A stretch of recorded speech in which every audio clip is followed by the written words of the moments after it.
Is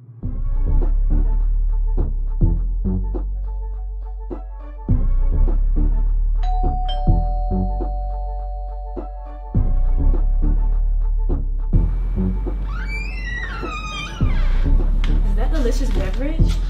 Duh.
Hey, welcome to episode 5, 2024, episode 5, Allison and Marc, the podcast. That song is growing on me. Oh, I know. Welcome. But we got a lot going on in this show.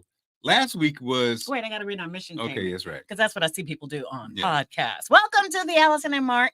What? Go ahead. Welcome to the Allison and Marc podcast, Married in Media. We are two Gen X media pros who happen to be married with 3 grown kids. We talk about everything from politics to pop culture, a little bit of humor, history, relationship, news, or musings, and a whole lot of love. Welcome in. Kendrick Lee, what's up, my Welcome brother? in. Babe, so Kendrick, we've seen Kendrick. We will see you at the Bea conference. This returns to Baltimore next week. We knew Kendrick when he was a long-haired single man. Babe, now he's married. Pretty hair Kendrick? Yeah, pretty hair Kendrick. Pretty hair Kendrick. With his child. And, it's awesome to see the growth. Nice. So I'll see the growth, right? Yeah. Also, and then, of course, who could ever forget... Brandy, girl, I'm about to text you. I have an update. Oh, she knows what I'm talking about. Okay, Brandy. What's Brandy Mermaid? What's Brandy's? Curvy Mermaid. Curvy Mermaid, ladies. Welcome to the show. We got a lot. So I on Facebook, I saw this, babe, when I was coming in. Shout out to Nicole Lindsay. She posted this. She said, "What is your motivation for marriage? Love, partnership, or a combination of the two?" In parentheses, partnership. Can we make more money together? I was like, oh, that's interesting. Love. I think you and I are probably idealistic. I think love, right? Love and family. It's got to be love. Yeah. Love and family was, I think, that's the driver. I never thought about the money piece. Right. But then we were older. We had our careers. So, we had our careers. But for us, I think that's important. And we got married at a time before it was like couples were monetizing themselves really through the phone. Yeah. And through, there have always been speaking gigs and all that kind of stuff. But the phone piece is what it is. Brandy, I can't wait to text you. And so, wait a minute, let me ask Brandy. Brandy, may I I'm not going to give the people any details, but can I talk about our conversation yesterday without giving details? Let me know. Yeah. Brandy. Okay. Now. What? We're waiting for Brandy. Brandy, it's okay. Brandy's gonna do it. Brandy, respond now. Okay. Yeah, so we have a packed show. Mm-hmm. Some moments. It was an interesting week for old Allison Seymour. It was. Yeah. Well, what happened to me now? Well, it was interesting. Oh, she said sure. Okay. I have to tell the story. Interesting because. And I'm gonna email you. We had. So it made me think of some things here. You had an ex in town. Oh, yeah. Mm-hmm. And you just hit me, hey, ex in town, invited to lunch, your thoughts. Yeah. And I cracked on you because I was like, what? This ain't the first time you had ex in town. The first time we had lunch. Why all of a sudden did I get a text? Now that makes a little flag come up, actually. But you're saying because I'm being more. Because Marc, so for our whole relationship, this man, though he presents himself as a family man, and he is, What? he's an excellent husband and father, but this man got a wild streak, y'all. He is. Wow. Yes, you are an independent spirit, as I am too, and maybe that's why it works. I don't know, because you accept that in me, I accept that in you. Yes. Now, the way that it manifested in you, though, for all these years was, and the only thing we ever really argued about is, send me a text. Where are you? Or you said you're coming home at this time, or I just looked around the house. I'm calling to the house.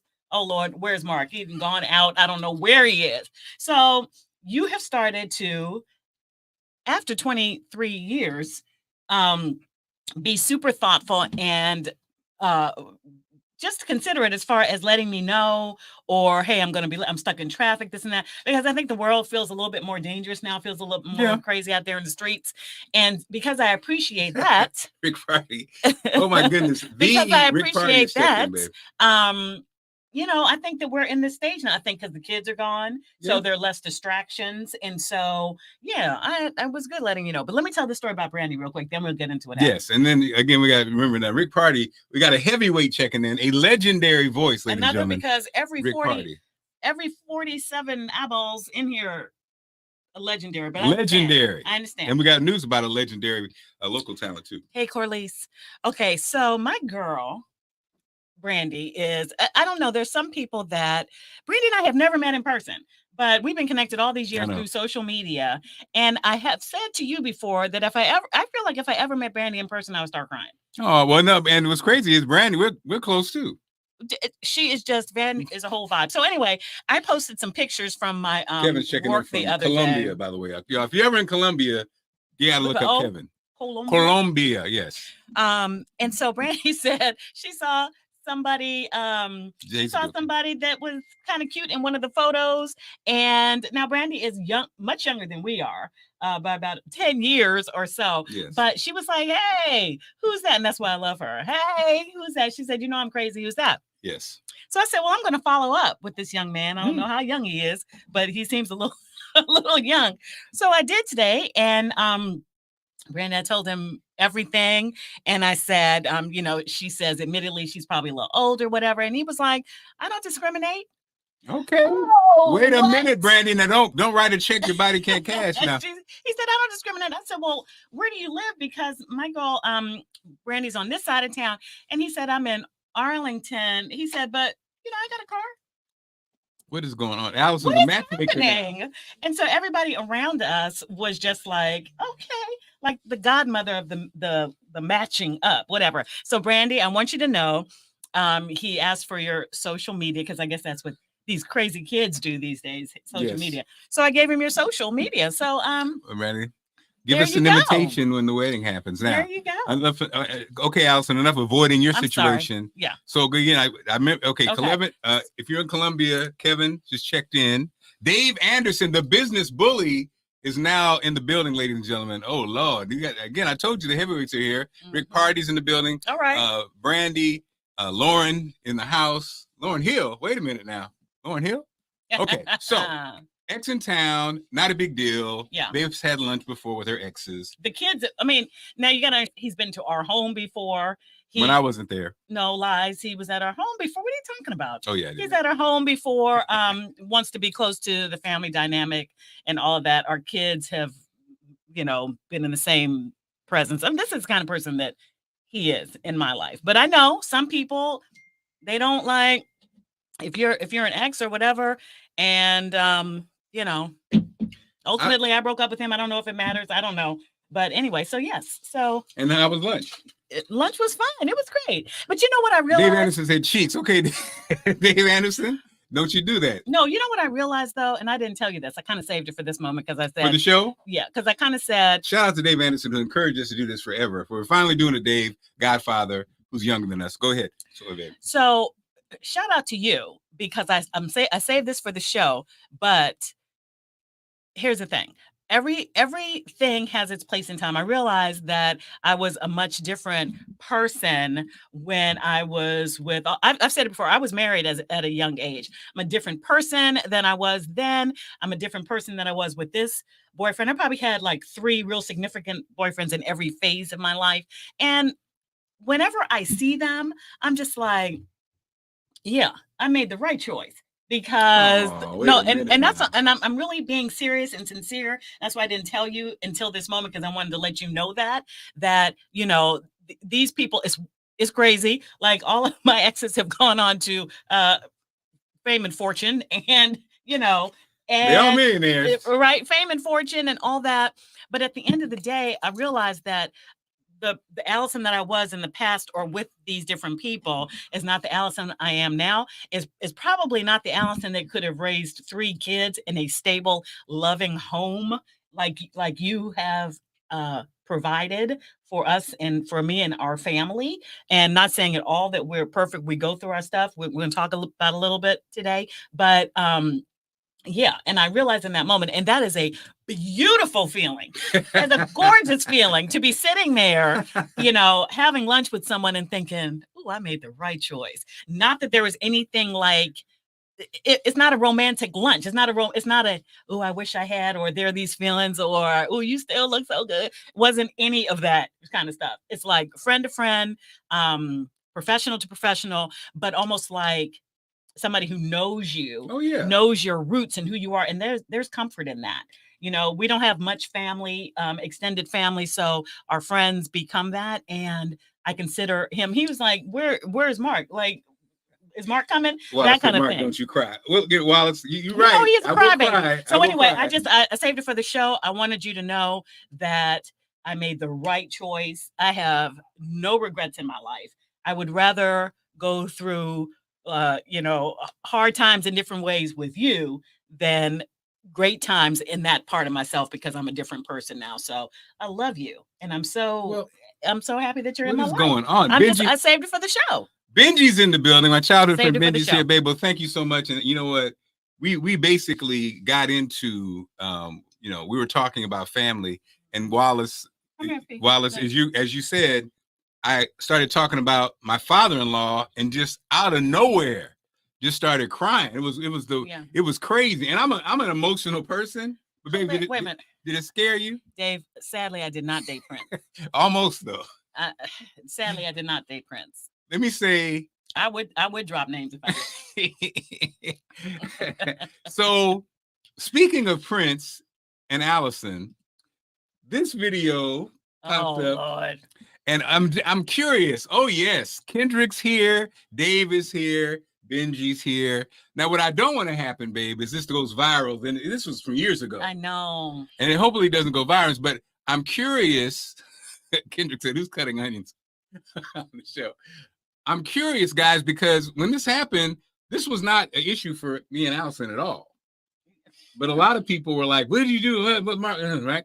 So I heard it too. You heard it too. Yeah, I heard it too. At the end of the I'll day, say something about it when we're done. But what did happen was a great performance. By the way, you got a great performance. Got a nice little mini concert that you own. So that's kind of cool. Mm-hmm. So, ladies and gentlemen, without any further ado, this is what is this from, babe? I don't know how many years ago. I'm just so ladies and gentlemen, we're gonna, you guys are family. So your reaction. Okay, well, don't you want to set it up? Well, you go ahead, babe. Okay, so when I was with Fox, so many great entertainers came through, and there was like a whole period where I think it was like what's my man's name? Keith Sweat, El DeBarge, and then Christopher Williams. Right. And so now for me, like, don't wake me, I'm dreaming. That piece right there, it was like everybody was swooning in the 90s, right? So these stars start to come in as they are now. And I used to do a little thing called 5 Questions With. And so this is a part of 5 Questions with Christopher Williams when things went a little like that, little Christopher sideways. Hansy Williams, if little you will. Sideways. Hey everybody, it's 5 Questions with Christopher Williams.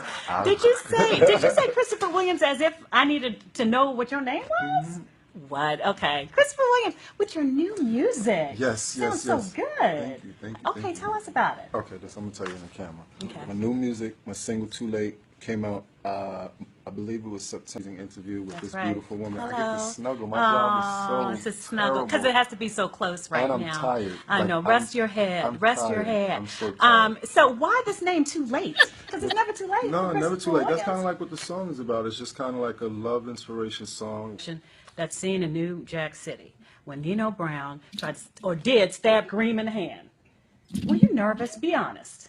When Wesley Snipes that was a big old sword, and that was what was that on the table? Was it a fake hand? I'm sure it was a fake hand, but what kind of fake hand was it? Okay, the movie magic was there was a square. Okay. This is my big hand. All right. There was a square right next to it.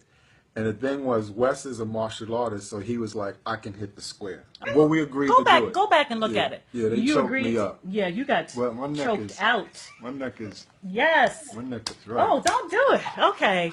All right. Now, so yesterday we spoke. said, okay. Don't do it. She's like, oh, God. Yeah. Yesterday El DeBarge was sitting right where you are. We did 5 questions on the couch. I know he snuggled too. El was a little more reserved. He said he was nervous, which I was like, what? You're El DeBarge. How are you gonna be nervous? But that's He gave you that Michael Jackson. Oh, that's what he did. Yeah, that's exactly what he did. Anyway, Michael Jackson cookies. so back in the day, it was, and so when El goes high, you go low, right? Yeah. So when he goes higher, I squall. You go right. The pastor How high comes can you out.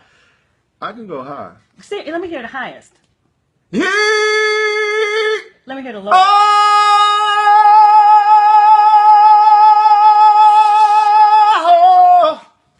Woo!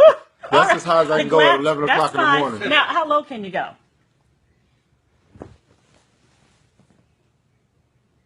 Still in love.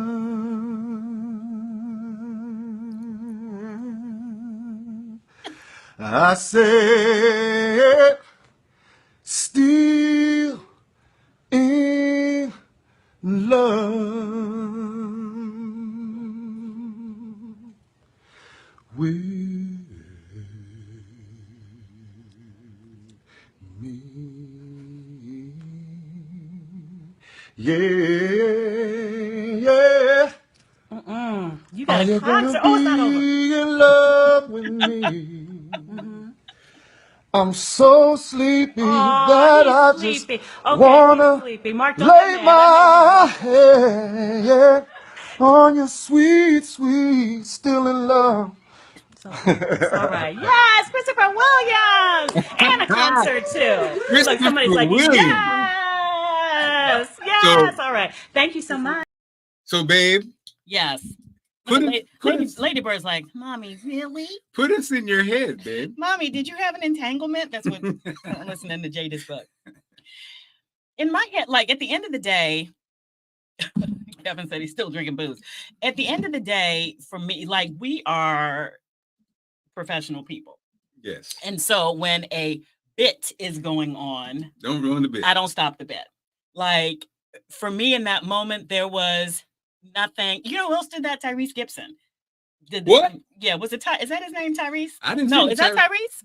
Tyrese. Tyrese, yeah, from Fast and Furious. Yeah. Did the same thing. So I think that it's like not in that one, but like, and I won't even say it. I was gonna say like a motherly, come on, baby. But I don't know about that now. Wait a minute now. I get it. Motherly. So anyway, in that moment, it's just like, as long as it wasn't, I know the line and I know what it is. And you got like Christopher Williams, like this is Christopher Williams. And so he's putting his head right here. And there was no sort of like intimidating, overly sexual thing about it. It was just like, he's that's who he is. He was a sex symbol, so like still is, I guess. Yes. And he was doing his little sex symbol thing or whatever. He pulled them all. He pulled out all the stops. And you know what? So he the big hands. Yeah. The da. He was strong neck. He was pulling out all the. And for me, it was like such great content because watching New Jack City and the whole thing back in the day, like he was completely unfiltered. This is what I loved about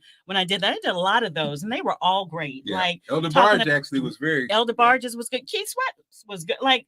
They were really good. The first one that I ever did was Layla Hathaway, and so in these moments, if I feel like it is disrespectful, if I feel threatened or whatever, then it just stops. It's just like I'm I'm literally holding the phone so I could be like, all right, that's it, and we're out. And don't ever trust.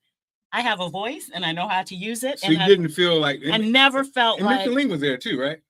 She might have been, but yeah, I would. I think Micheline was there too. So anyway, but I will say that he hit me up after that and was like, I don't know if he was seeing like some of the comments, but he said I just looked back at that and I was really mannish in that, and I'm sorry about that or whatever. Now, but that wasn't it. But then he did he say like, do I feel like if I had answered him back was like, that's okay, you can make it up to me, then yeah. Oh yeah, no, he says because he said something he did about something that. like he tried it a little bit, but I clearly said I was married. In that thing I said like, Mark, don't be Mark, don't be mad or whatever it was. So it's a bit. At the end of the day, we are we're TV people. And I'm not going to make it awkward or crazy. And it didn't get awkward and crazy. And it's for me, it's one of these moments that sticks out. Like, it was a fun moment. Well, and actually the funny part for you, that's awesome. This is how you are. Like, it's like, okay. Well, the funny part is I kept to keep the bit going. And the funny part though, I think, so you know how it is. It's a small world. So I was working in New York at the time. Oh, okay. And he was supposed to come up, but I think he was embarrassed. I think, how record reps, you guys know, record reps or people in the industry were like, oh, that was Allison Seymour. It's Allison Seymour's husband. Mm-hmm. So I'm in New York and he was supposed to come up and he canceled the interview twice. Okay. I think somebody in the circle was like, told him, and he probably was kind of like, I don't know how this dude's going to feel about that. Right. But again, it was nowadays, I think it's weird. Nowadays that might have caused it might have been a whole thing. Because, nowadays it seems like things are so, people respond so much to viral things or whatever. Mm-hmm. People would have been coming at me, people would have been like, wait, if he had a real man, so it's interesting. But it was a, hell of a voice though. And it's the business, and I feel richer having spoken one-on-one with someone who was in the business, left the business. Now a lot is coming out about like, because I think he was under that line, you know what I mean? I won't say the name, because if you say his name 3 times, he might show up at your door. I think you know who I'm talking about. I'll go to his party. Kevin Columbia. Hot. Kevin, like them hands would have been waiting for him. Yeah. It's interesting, the keep the bit going thing, the kind of, I think. Unless it's disrespectful, I'm not going to just be like, whatever, because at the end of the day, even if I had felt the need to stop it, I would have been like, okay, that's good, thank you, and that's it, and then been like, whatever. But I think the thing about our relationship is kind of like a lot of this stuff is informed because we haven't had issues. Mm-hmm. So when people say trust, it's true. Like if you have trust issues with your husband or wife, then everything starts to change. Or if you feel like if that was, I don't know, who was a big star, woman star in the 90s, R&B singer in the 90s. If Brandy had done the same thing to you and you know how you would have reacted as a man, then maybe some of that seeps in too. Oh yeah, definitely. You know what I'm saying? Definitely. Like, I know if I had that opportunity, I might do it this way. So if she has that opportunity, and that's Christopher Williams, like, don't get it twisted. He was that dude back in the day. Yeah. Right. Yeah. So I think let me ask you this. If it wasn't that Christopher had been through a lot. Yeah. He wasn't as handsome as he used to be, Chris Williams. If he was the gold standard Christopher Williams, would you have been nervous? Would you have felt any different if he obviously wasn't the best Christopher Williams? But I'm saying if he was the Christopher Williams, What you mean nervous? Huh? What you mean nervous? Would you have felt a certain way? Would I have been attracted to him? Yeah. Like if he was the Christopher Williams. No, I mean, he trying to get me in a. No, I'm just saying. I'm just asking a question. Let me tell you something about me. Even if we were, I don't know how old he is, but if we were single, 1991. Yeah, Christopher Williams. 91, 91. I'm not married, and he's that's never been my style. It's never been my style to like try to. I don't think that I have that thing in me that like tries to date really super high profile people, because I don't trust that those people are going to be able to give me ultimately what I need, which is a stable relationship with somebody who's not, sleeping with everybody when they're on the road. That's just not me. So maybe that helps too. A little insight to look at Allison. Yeah. Good answer, Or it's just Allison. not me. It's that, Well, let me tell you shoot, I was something. single once. Let me tell you I was something. single once, and that's just not my vibe. It's just not my What thing. y'all don't want me to do is play the tape of when Aretha Franklin did the same thing to me. Or Janet Jackson snuggled up on you.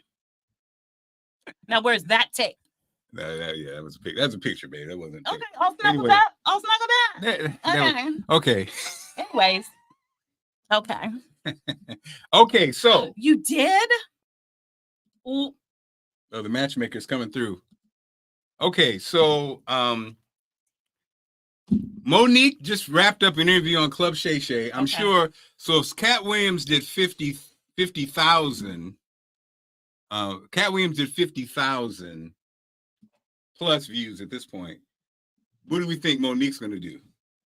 Cat and then Monique. Have people? She responded to all the Oprah stuff and all the Tyler Perry stuff.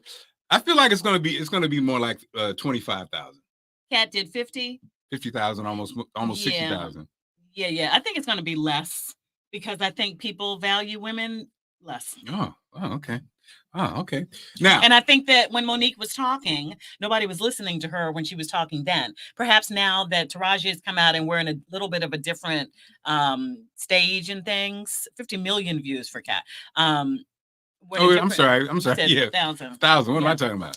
It was 128,000 in the chat live. So yeah. Yeah, I think that. I think that it is not going to be. Why is my cousin Wallace Seymour so funny?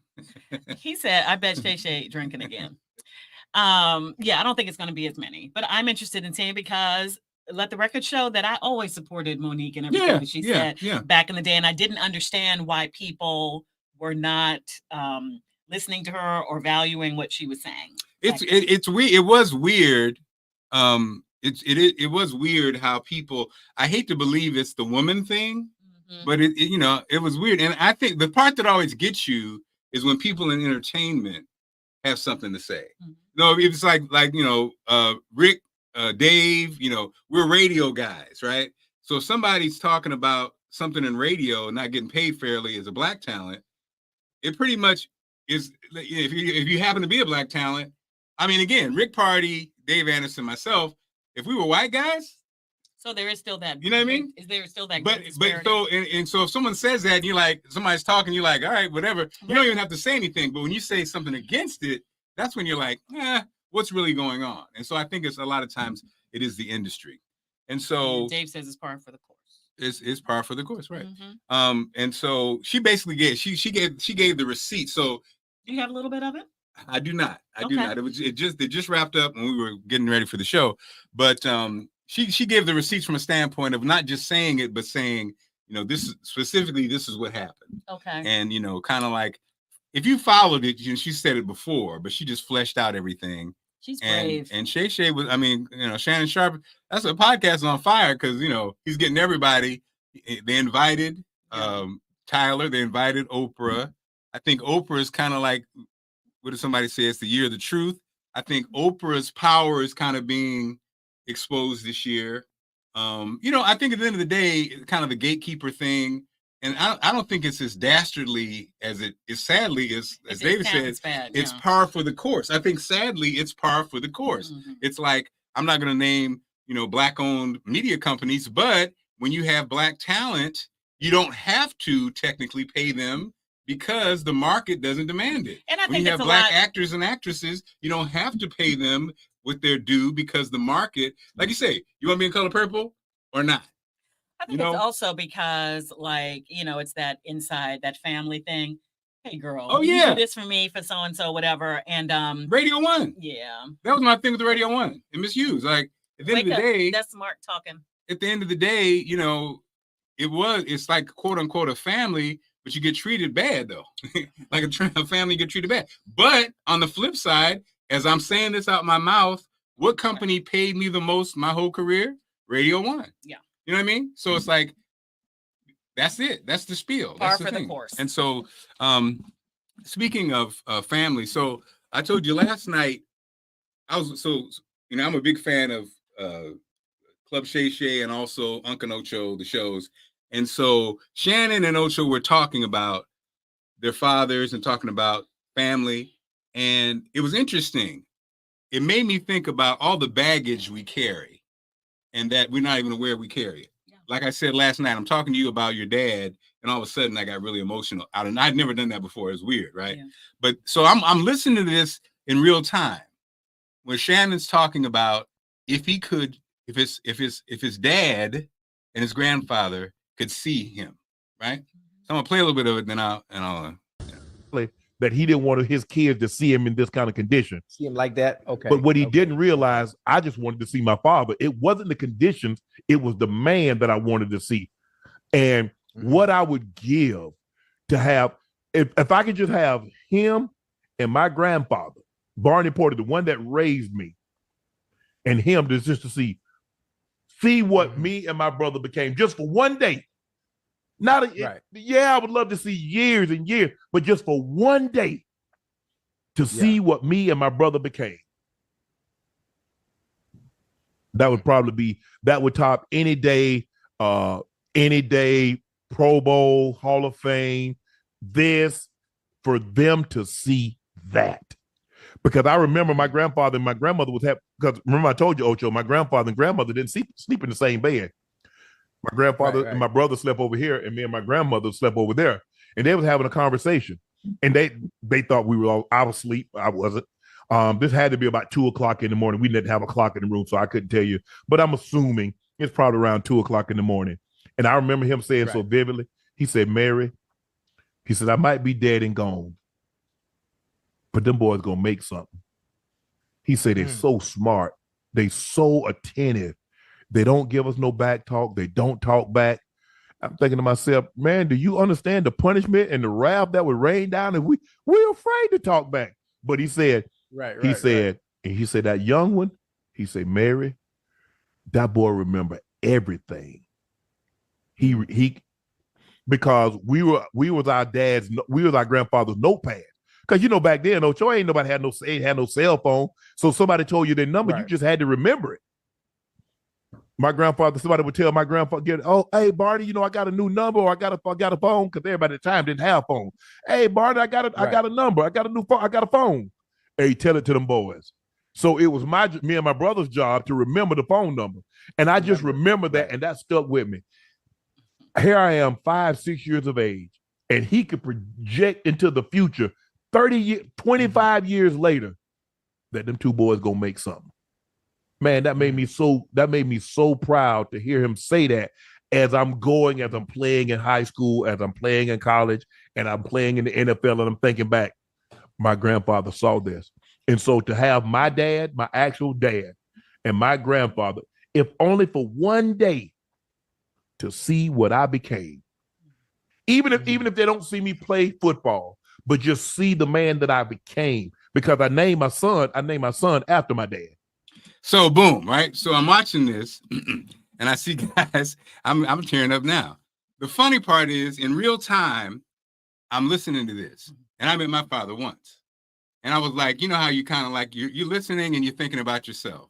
And I was like, that doesn't really relate to me, because I met my dad one time. He doesn't really know anything about me. But the deeper you think about it, of course it matters, right? And I thought about when I found out about my father. I met him once. When my cousin called me when I was in my 40s and told me that my father, the one time I visited, had a picture of that, I felt a certain way. So, babe, the other night, I think when we talked about your father, who I was a caregiver for, I think that's what I think it hit that nerve, right? It hit that nerve because, we all, and I think Black men, so many of us, either don't know our father, we don't know our father's story. Shout out to David. The story. David Miller he told me last time we grabbed the coffee, he said, I told him, I met my dad one time. He said, well, what do you know about your father, right? And how do you know what you know about your father? A lot of times, what we know about our fathers is just either a mother, sometimes disgruntled. My mother was not disgruntled. But, she didn't know much about him either, right? Because she hadn't seen him in 40, 50 years.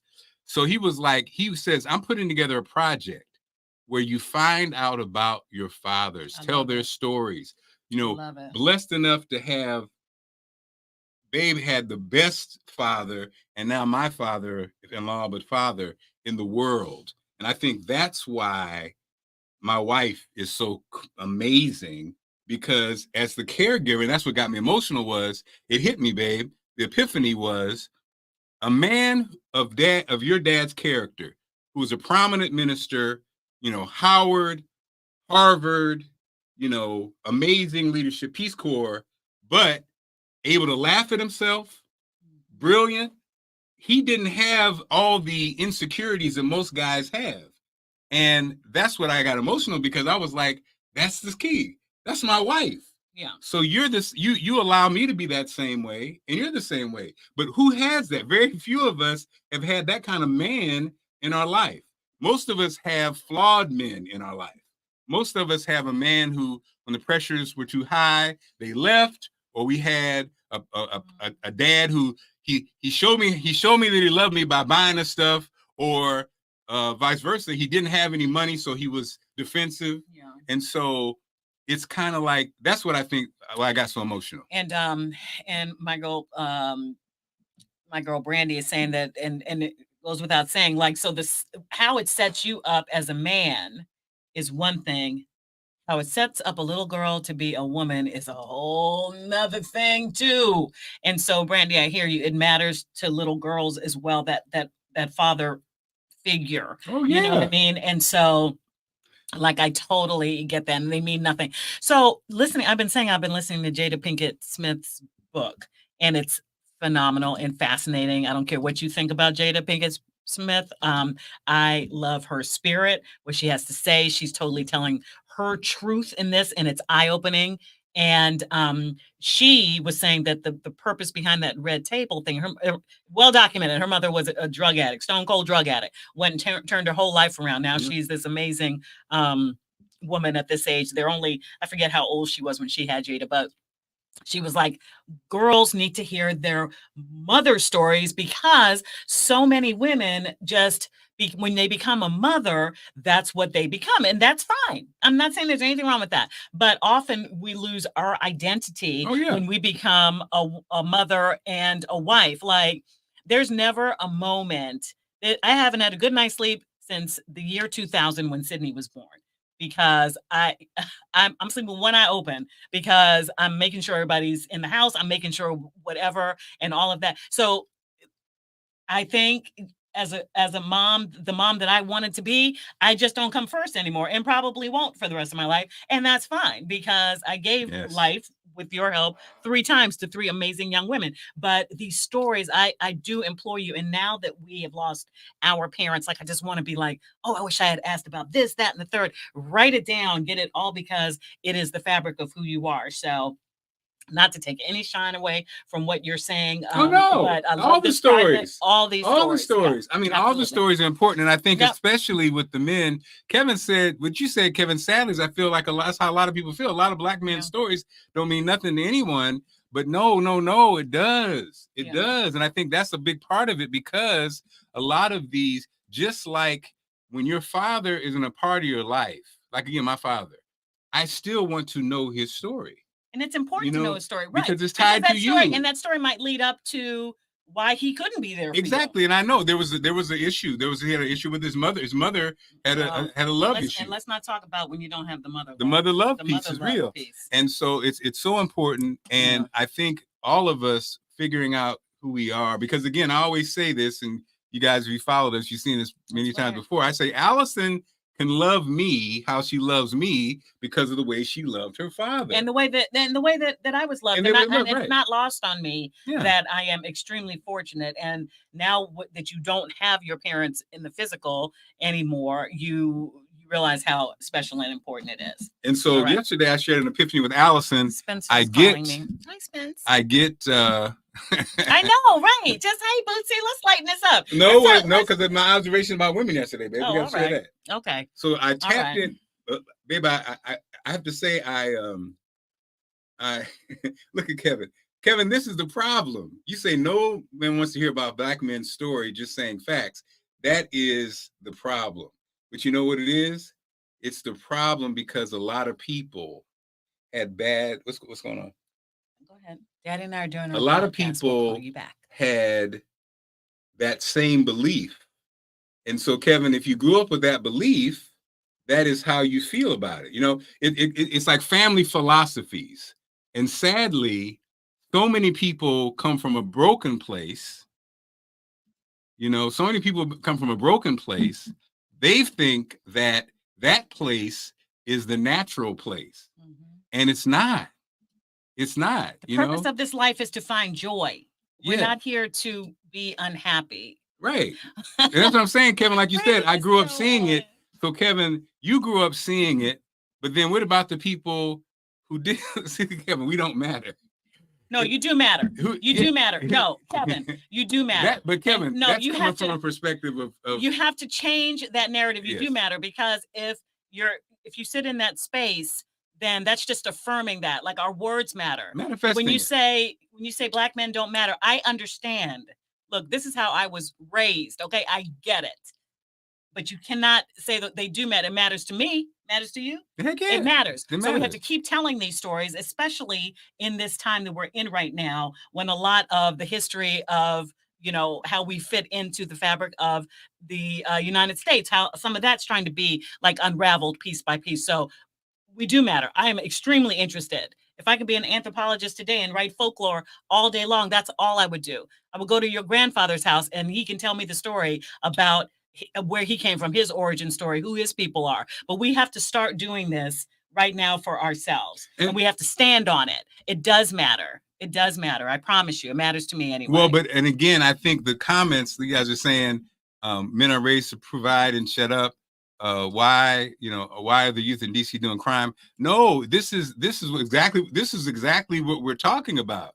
If you feel like that, if you feel like you don't matter, how can you possibly be in a relationship that is equal?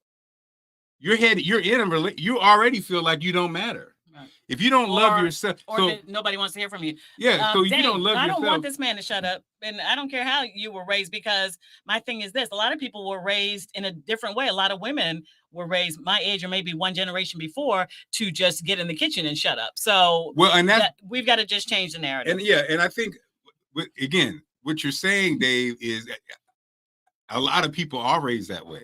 And I think therein lies the problem. Yeah, and obviously, you can change it. Imagine if this is how I was raised. If I was providing, shut up. Well, I'm not providing. So if I'm not providing financially, and I believe that's all I am is to provide and shut up, then how could I love myself? How could I feel like I'm valuable to this relationship? And then I feel like, and that's what I think you happens. Become distant. You can become abusive. You can become an absentee father if you feel like that that you have to just provide and shut up. And I don't know who the women are who want somebody who just provides and shuts up. Like, I've not heard. But a lot of people are raised that way. And that's why you're saying, that's why we have to kind of like, that narrative is real for a lot of people, you know, and we have to change it, because that's what you do. You see that comment a lot. And again, this is the issue, not only in our community, in general. Yeah. And I think, to be honest, that dynamic for a lot of men right now, that's what makes a lot of men feel a certain way, because the reality is women, when you talk about corporate America, you talk about jobs, women, their employment opportunities are much more stable for a man. And as a man gets older, they decline. And so you're seeing kind of like a backlash, because the guy's like, well, like you said, if I'm balling at 35, but at 55, my job's in question. So therefore, and I feel like I'm the breadwinner and I have to put all this on my back, then you can't be happy. Yeah. And so, like you said, it manifests itself in other ways. And so, what to say? Kevin saying, why aren't we talking about the real problems? Why are Black women not married? Why? So I think we are talking about the real issues. We don't pretend to have any of the answers beyond the fact that clearly a great portion of our youth, you talked about DC crime, is in crisis. And, I have to report it all the time, and I wish I had the answers to it, but we have good people in the room like Sally Williams, who has boots on the ground working to change some of these narratives as far as our youth. So, all of this affects us very deeply, very deeply. So we could be on here talking about whatever, Christopher Williams and all that, but trust and believe this matters because we are smart enough and wise enough to know that until the most troubled of us is in a safe space, none of us is in a safe space. And that's just how we are. So please understand who we are as people. Kevin understands who we are. And I can't tell you why some Black women aren't married, but a lot of Black women that I know are married. So tell me. You tell me what's going on as far as if you believe that Black women are not married as a whole. You tell me. That's a whole bunch of reasons there. Glenn says there's sad lot of these fathers out there who don't provide. But yeah.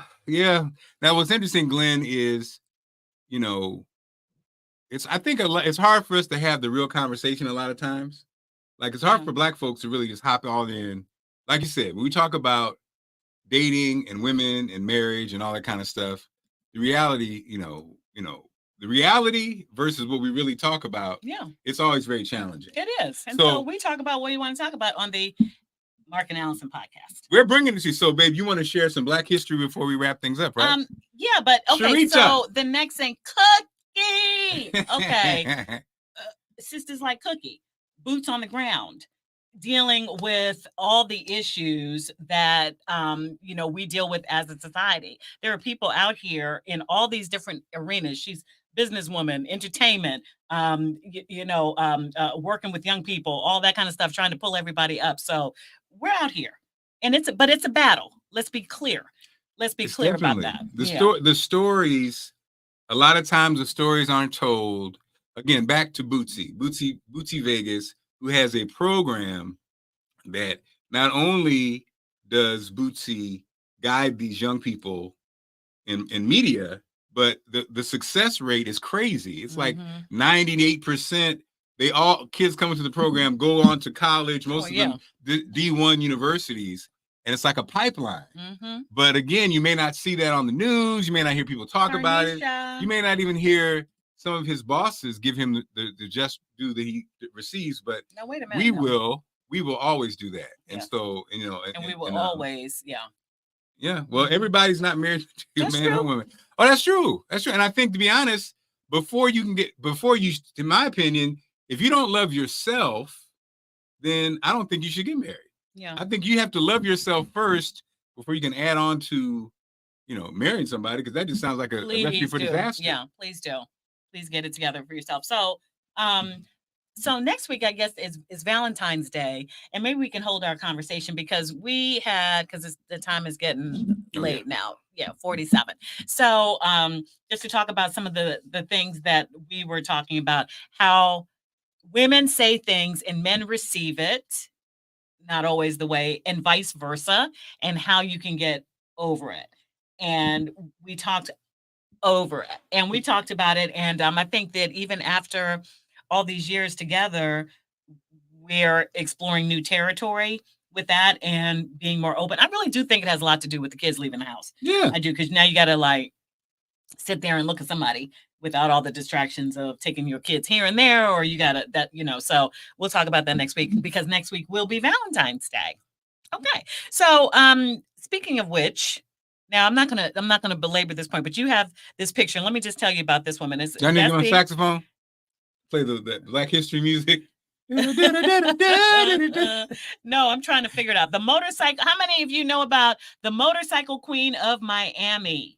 Check her out right there. And the reason why I first I hadn't heard of her, and I'm making sure I have her name, Bessie Stringfield, right? Was who's my Lovecraft Country fans out there? I watched the series. I love the series.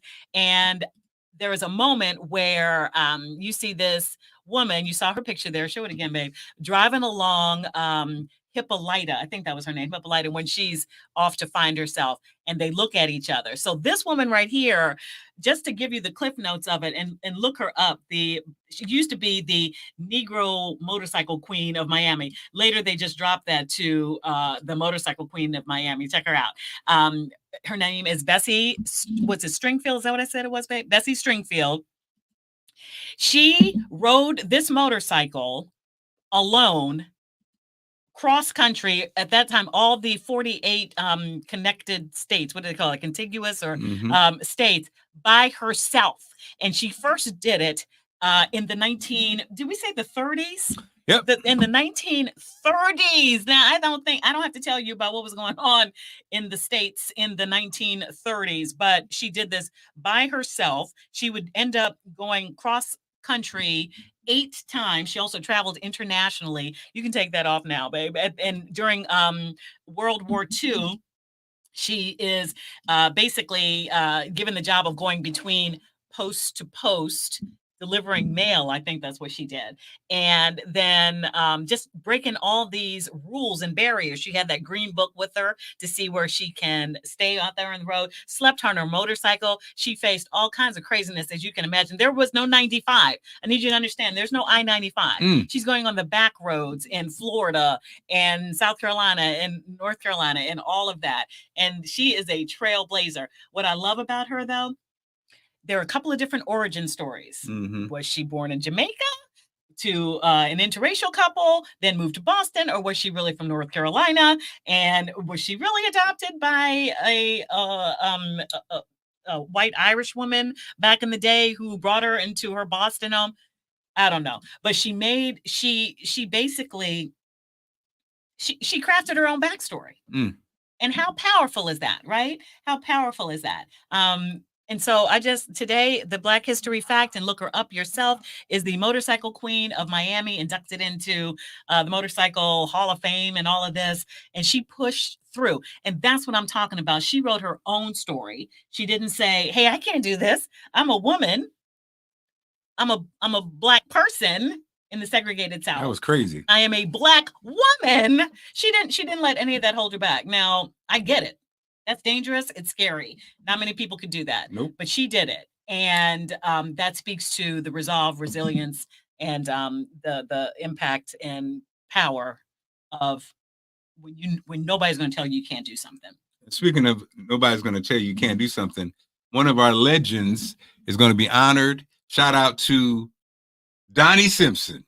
Yes. Oh, yeah. National Association of Broadcasters announced Donnie Simpson as a 2024 NAB Broadcasting Hall of Fame inductee for radio. Simpson, a legendary media trailblazer and award-winning program director, will be inducted at the NAB Broadcasting Hall of Fame event at NAB Show on Monday, April 15th, 2024 in Las Vegas, Nevada. Yeah. He said he just considers that the greatest honor. What can we say about Donnie, right? What can you say about Donnie? Just a super guy. Everything you think he is, he is. Yep. On many occasions has personally lifted me up, my spirits up, where I fit in to this landscape as far as media goes, especially in DC. And so we love and appreciate you, Donnie. Everybody, thank you as always. Have a great one. We will see you next week. Same bad time, same bad station. Valentine's Day edition. We appreciate everybody. Where we talk about, do you believe in Valentine's Day? Do you celebrate? That's going to be a hot topic because so many people don't. Are we doing gifts this year or no? Are we doing Valentine's? Our gift is kiss, kiss, and hug, hug. Oh, that's right. You're my present. All right. Yeah. All right, y'all. Be safe, everybody. Be good.